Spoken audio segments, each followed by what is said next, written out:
All right. So welcome to Grim Trigger, saying no to audit. I know giving a talk about audit is usually challenging because people run and hide thinking that they're going to get audited afterwards, but that's not the case here. I'm actually going to teach you guys how to say no to audit. I don't know if any of you have had an audit, been through an audit, deal with auditors, are auditors, aren't auditors, what your feelings are, but hopefully after this, if you haven't had an audit, or even if you had and you haven't been able to say no to your auditors, you feel more confident being able to say no to them because they are not the end-all be-all. And I used to be one, as you will see here. So, who am I and why should you listen to me about saying no to auditors? I am a former auditor. I spent 10 years auditing state and local governments in the state of Ohio. I worked for the Auditor of State's office, and after 10 years there, I decided that I needed to make a change. So I went into the private sector, into the financial services as an internal auditor. So first I was an external auditor, then internal, and my manager at the time told me that I was going from the least restrictive environment to the most restrictive environment. So I was kind of excited because auditing governments can be very demoralizing when you realize that there really are no controls and you're pretty much going in and telling people what they need to do. Then 3 years ago, I decided that not having my heart was too burdensome, and so I had it surgically put back in and became a security professional. Because if you don't know, to become an auditor, you do have to have your heart removed. You can't be a heartfelt person. So I had that put back, and now I've been in the security profession for about 3 years. I'm also a husband, a father. 3 of my boys are here today. My daughter's back home with my wife. I'm also an amateur cook, and I write haiku. I published a book on it, and I have blogged about it. So those are some other interesting facts about me. So I'm not all that kind of a bad guy just because I was an auditor. And I also go by Ghostnomad. If you're on Twitter, that's where you can find me. Now, before I go any further, I do need to warn you that the views expressed here are mine and mine alone. They don't represent my friends, family, coworkers, employer, or any other person who may or may not know me, or anything I may say or not in the future. So, with that said, I want to kind of start you off with some knowledge about what audits are. If you haven't been through one, even if you had, this might be a good refresher. I tend to break audits down into 4 types. There's your regulatory audits. Those are when the regulators come in and they have very specific things they're looking for. You can think of these things whether on a technology level, like if you're in financial services, that'd be the government, the OCC, using FFIEC standards. If you're in a regulated industry, air quality standards, safety standards, those types of things. Regulatory audits are kind of a different animal, and saying no to your regulators is a lot harder than saying no to some of the other type of auditors. So although you may try some of the techniques I give you today, you might want to go a little more cautiously with regulators. Where I'm more familiar with is the financial and the service provider audits.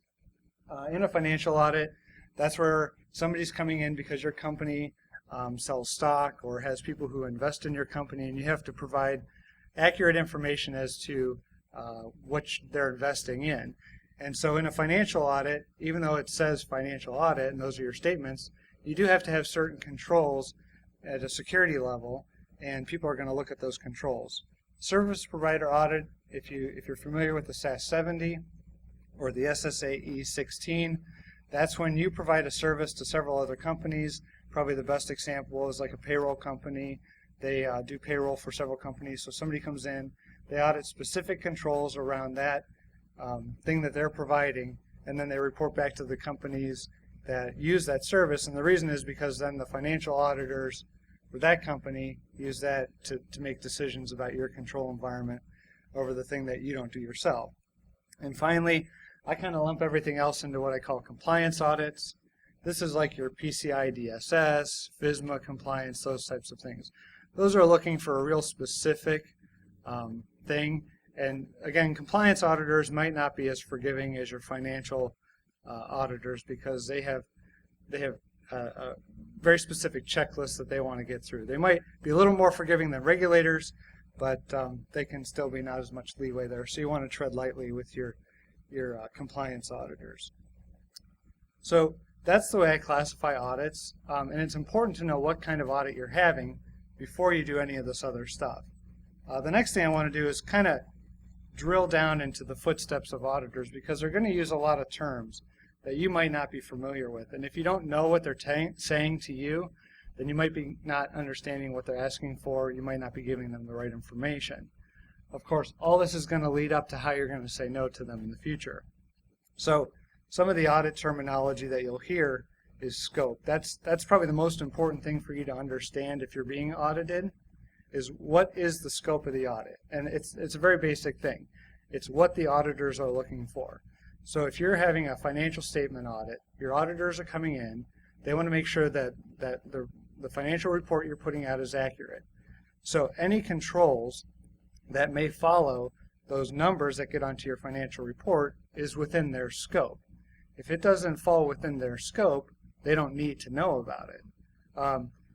So in the example of a compliance audit with PCI DSS, the scope is restricted to what's in the PCI zone. Now, if you put too much in your PCI zone, their scope gets a lot bigger.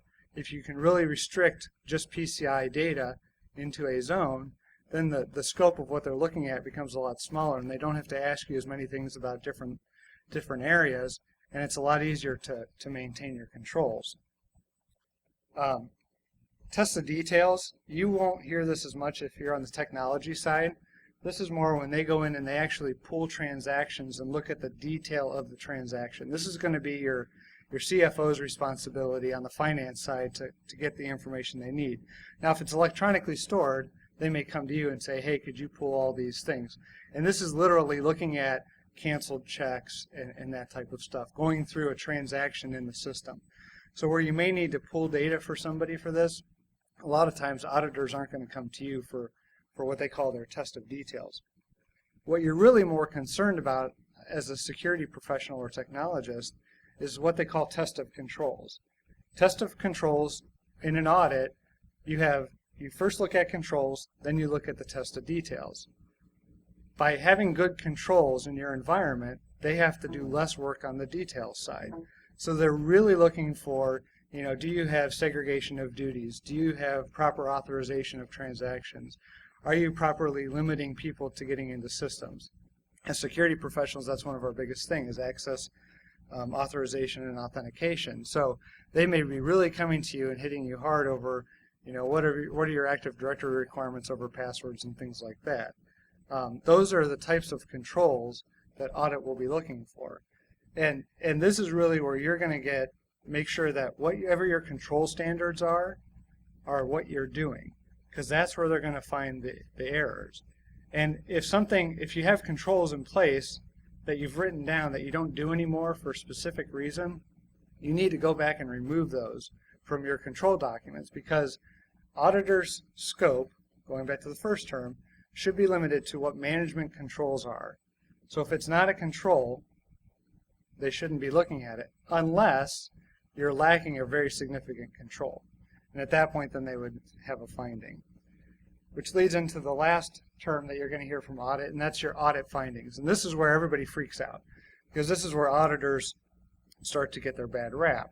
Audit findings are, we found that you didn't do what you said you were supposed to do. Now, it doesn't mean that you specifically didn't do it, but somebody along the way didn't do what they were supposed to do in the test of controls. So if you have change controls in place, and somebody goes into your firewall and adds a configuration and they didn't properly document it and didn't get the proper approvals, the auditor is going to be breathing down your neck as to, well, why didn't you follow your control structure?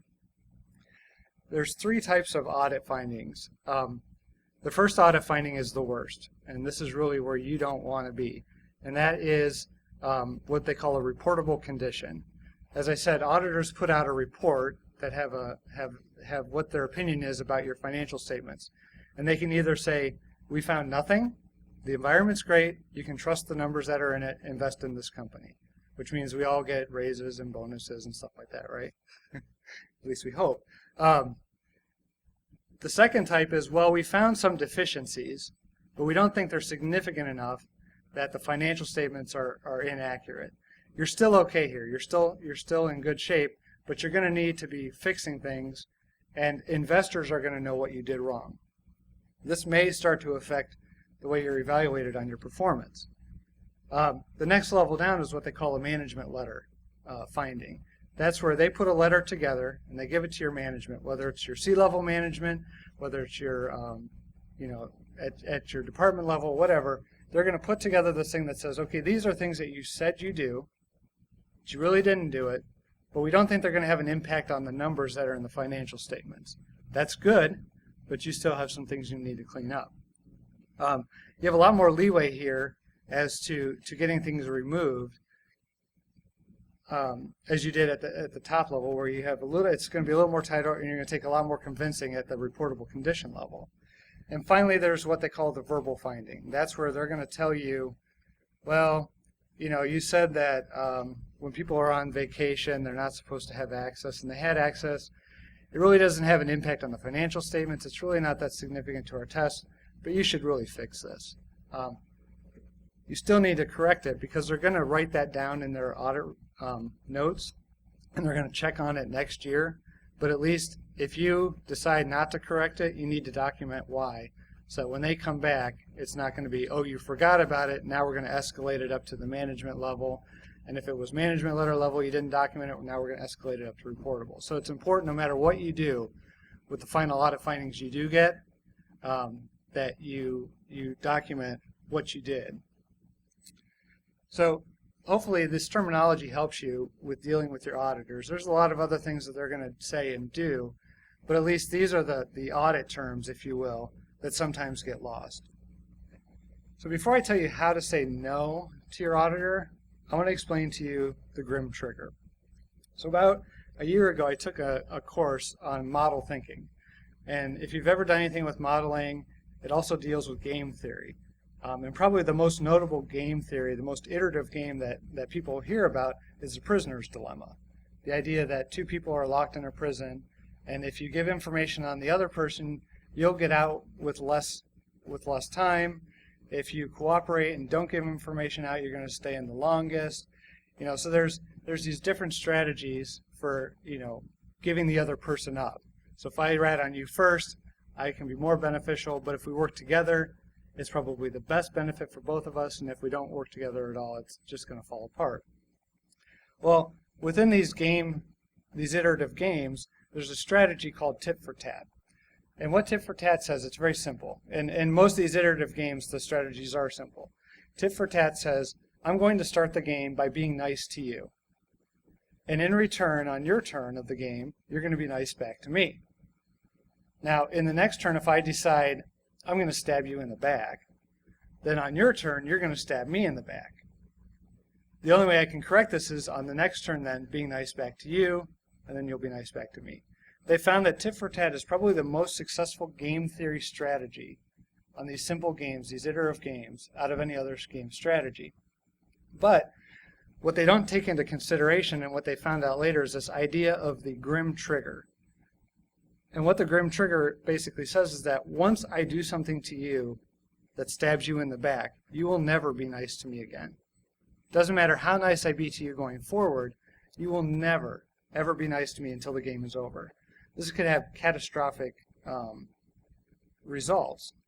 And if you're a literary fanatic and you read J.R.R. Tolkien's Lord of the Rings, probably the literative equivalent to this is the way that Frodo Baggins works with Gollum, aka Smeagol. Whereas on his journey, he's nice to Gollum and finds out what he used to be, and that he used to be a hobbit. And so Smeagol in return is nice to Frodo, and he gives him things back. But once Frodo or Sam are meeting to Smeagol, he goes back to being Gollum and tries to undermine his journey to the tower to destroy, or to Mordor to destroy the ring. So that's probably a literary way of looking at tit for tat. And in the end, as we all know, Gollum overcame with his desire for the ring, and so that could possibly be a GRIM trigger. Not saying it is, but that could be a literary version of the GRIM trigger. So I've kind of given you some understanding of what audit's saying, and now I've told you about this idea of GRIM trigger.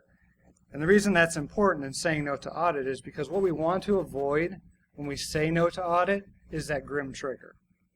We don't want audit to just completely shut us down because we go about saying no to them the wrong way. So you say, I can't, there's no way I can say no to audit. They're audit. We always have to do what audit says, but that's not actually the case. When I was an auditor, I never told people that they had to do this, and if they told me no, they were done. I never did that. Now, you're going to have auditors that are like that. And you have to gauge the person you're dealing with before you try to go through and say, I'm not going to do this. But the important thing in saying no to audit is that auditors only know what you tell them. So if they come in and they say, well, you say that your password policies are X, Y, and Z. Can you show me a report that shows that that's what your settings are in your Active Directory? Sure. So you print it out, and they find out that, well, this one thing here, let's say the timeouts, isn't actually 20 minutes, it's 40 minutes. Okay? There's an audit finding because it's not what you said it was. Well, what they may not know is that that's an Active Directory setting, but within your applications, you're kicking them out after 5 minutes. Okay? So just because you tell the auditors what they want to hear or what they've asked for doesn't mean you've given them all the information that's actually making their decision the proper one. So that's where understanding the scope and the test of controls that they're doing, because if you know what they're actually looking for, not what they're asking for, then you can give them that other information.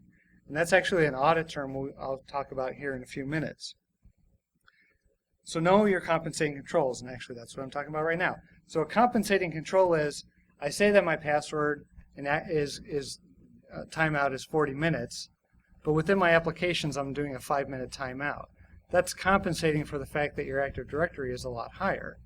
Well, what they're really getting at is, does somebody have the ability to walk into this office of the CFO and change financial data? Well, if they're just going based on your Active Directory settings, they're going to say, yeah, if he goes out to lunch, I got a 40-minute window that I can come in and do that. But if you say, well, no, what you're really concerned about is the financial payroll application, and you want to know, can somebody walk into his office after he walks out and change data? Oh, well, it times out after 5 minutes, so it's actually okay. Oh, okay. Well, now your auditor has a better understanding of your control environment that they didn't know because they didn't ask the right question to begin with. And so understanding your compensating controls and knowing what a compensating control is very critical in saying no to your auditors. Also, you have to understand the severity of the finding. Going back to what audit findings were, and I told about the 3 levels, when you have an audit finding that's a reportable condition, this is pretty severe. This is not enough for the auditors to say that your financial statements are complete junk and nobody should invest in your company, but it's enough that they're going to put it in that audit report that goes out annually to all investors. And do you really want your investors to be reading through your security controls and saying, oh wow, they don't do that?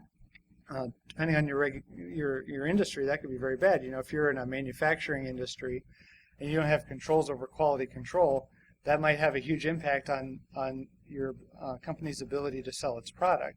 So if your investors are reading that you don't have the ability to do your quality control, they may say, well, financially the company's sound, but going forward they may start losing a lot of business because their products aren't coming out the right way because they don't have the proper security controls.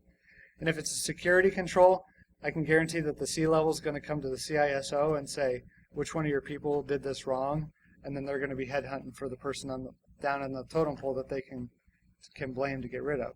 So if you have these severe findings, what you really want to understand is when you go to say no to audit, you better have all those compensating controls lined up and be able to explain why what they found isn't necessarily bad. And they also may not understand the impact of what they're telling you.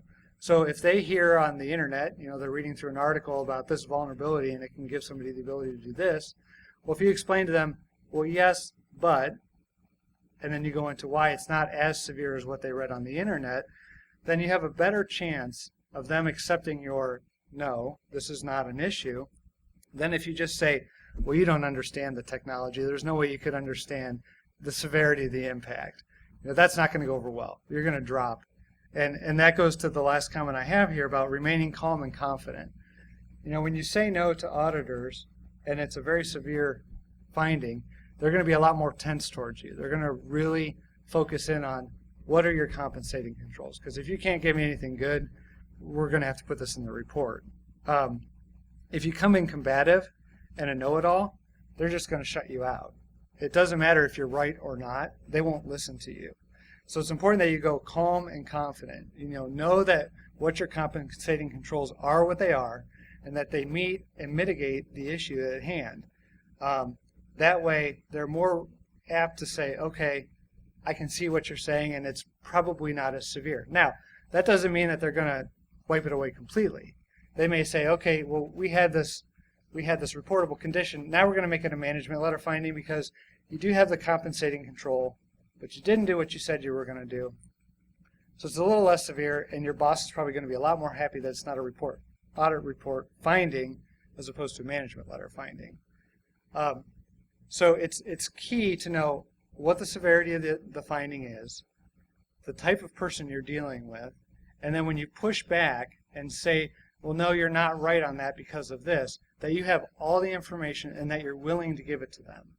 Because if you're willing to give it to them and show them and explain it to them so that they can understand it, they're a lot more likely to say, okay, I can see where you're coming from.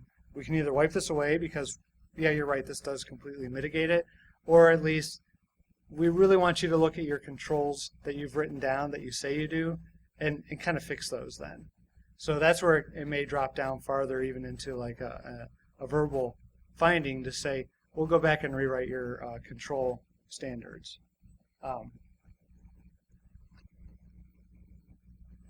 And so the important thing, and I know this happened to me all the time when I was an auditor, I would go in, I would audit somebody, and then I would get yelled at. You're an idiot. You're a bozo. What are you doing here? You have no idea what we do.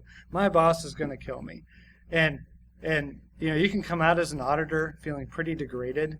I told my kids, I'm like, you can say just about anything to me and it won't hurt my feelings because I've heard everything. I've been called everything. I've been told how incompetent I am, despite the fact that I've shown the people their own settings. So it can be very demoralizing. But what's important to understand that when you're dealing with your auditors, I understand this is your hard work.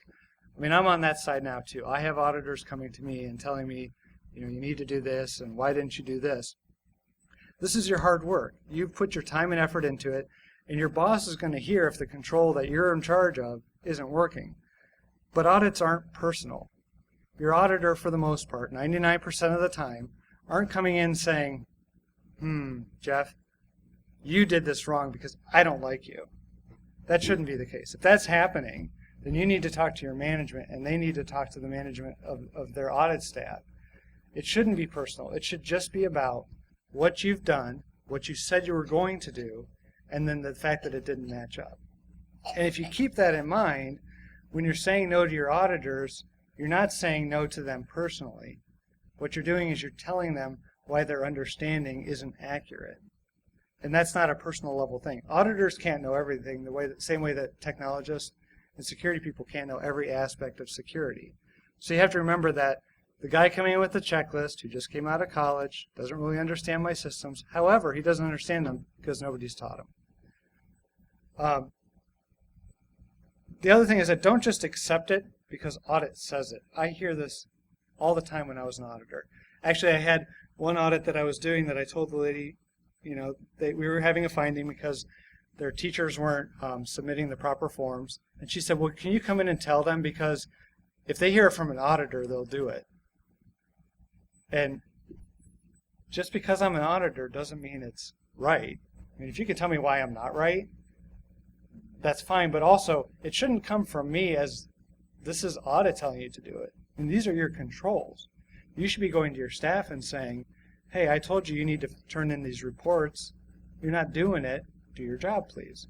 So just because audit says it, audit's not the end-all be-all. They don't know everything. Going back, they only know what you tell them. So it's okay to say no, knowing that they don't know everything. And with respect to the grim trigger, there's two. You always hear there's two things that are certain in life: taxes and death. There's actually three. The auditors will be back next year. If you're getting audited, they're always going to come back. Might not be the same person, might not be the same manager, but they are coming back, and they're going to look at the exact same thing that they did last year. And so it's important for your forward relationship that even if you push back on audit and tell them no and try to work with them through it, they're going to come back And as I said before, it's not personal, but if you make it personal this year, it'll be personal in the future. So it's important that you stay, going back to what I said, remain calm and confident. It's important that you do that because when they come back, if you've taken the right approach, they'll work with you. And actually, they may come to you before things escalate to tell you, oh, this doesn't look right. Can you kind of explain it to me a little bit more? You'll find that your working relationship with your auditor will actually get better because they understand that you're trying to help them as well as they're trying to help you. So with that, are there any questions?